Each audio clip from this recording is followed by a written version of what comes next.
Martin and Lisa had been saving for years. They wanted a real getaway somewhere untouched, somewhere special.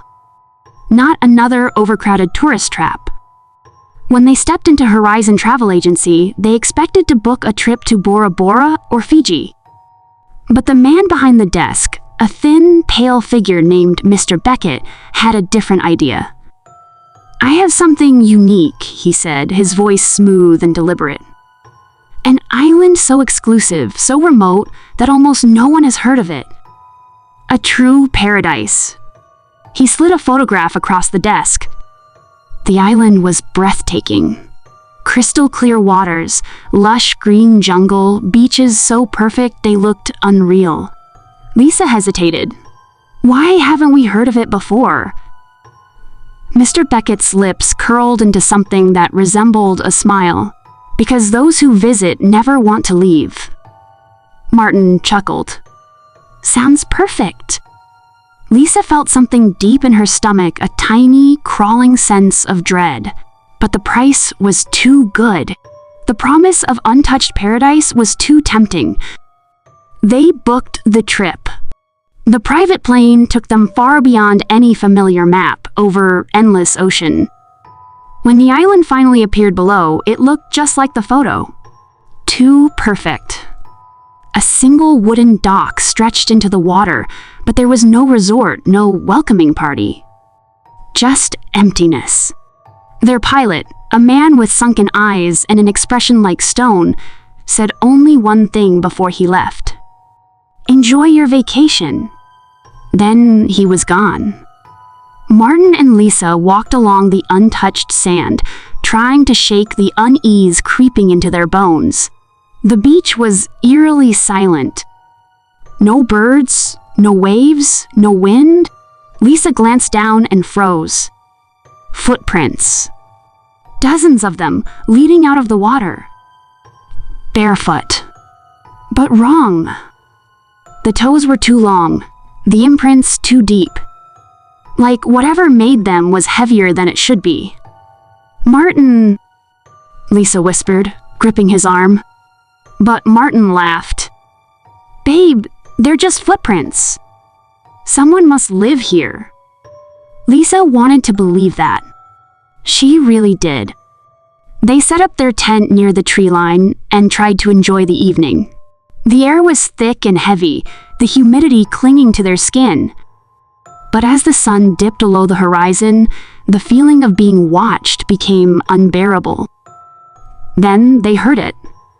A splash. Lisa turned toward the shoreline. The water was still. Too still. Then, another splash. Closer. Martin frowned.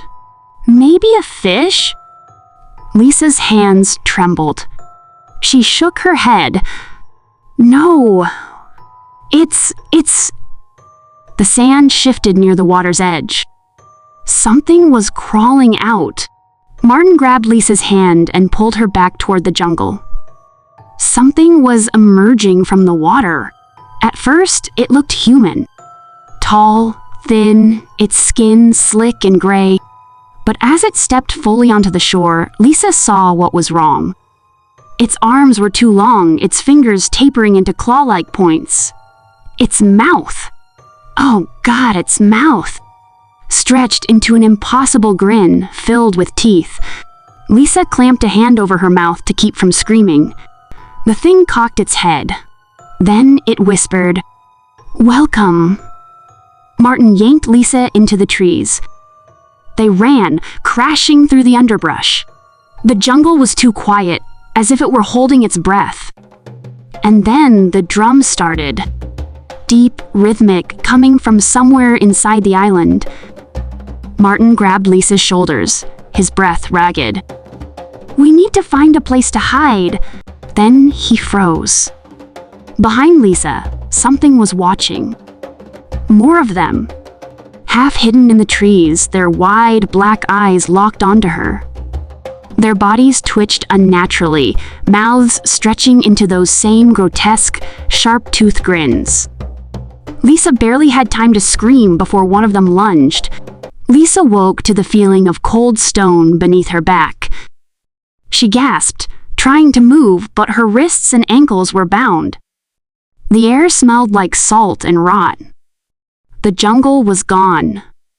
She was in a cave, dimly lit by torches made of bone. Strange symbols were carved into the walls, dripping with something dark. And then she heard the voices, low, chanting in a language she couldn't understand.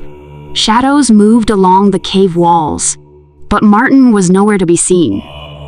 A shuffling noise made her look up. A shape loomed over her. Draped in seaweed, it tilted its head, studying her. Then it spoke. "You were chosen." Lisa thrashed against the restraints, her breath coming in short, ragged gasps. Chosen for what? The towering figure above her leaned in closer. "The offering," it murmured. Lisa's stomach twisted. "Where is Martin?" The creature let out a sound. A deep, wet gurgle, almost like laughter. It raised one decayed hand and gestured toward the far end of the cave. Lisa followed its motion and felt her sanity crack. Martin was there. Or what was left of him.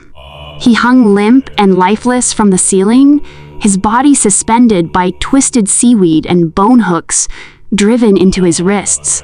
His eyes were still open, but they weren't his eyes anymore. They were black, endless pits. Lisa's scream echoed through the cavern. She struggled harder, jerking against the restraints, but they didn't budge. The robed figures closed in, their bony fingers reaching out, tracing her skin, marking symbols in something warm and sticky. Blood. Lisa shook her head violently, tears streaming down her face. "Please, please, just let me go." The leader tilted its head again. Its grin widened. "You will stay, as we all have, as we all must." Then the figures began to hum.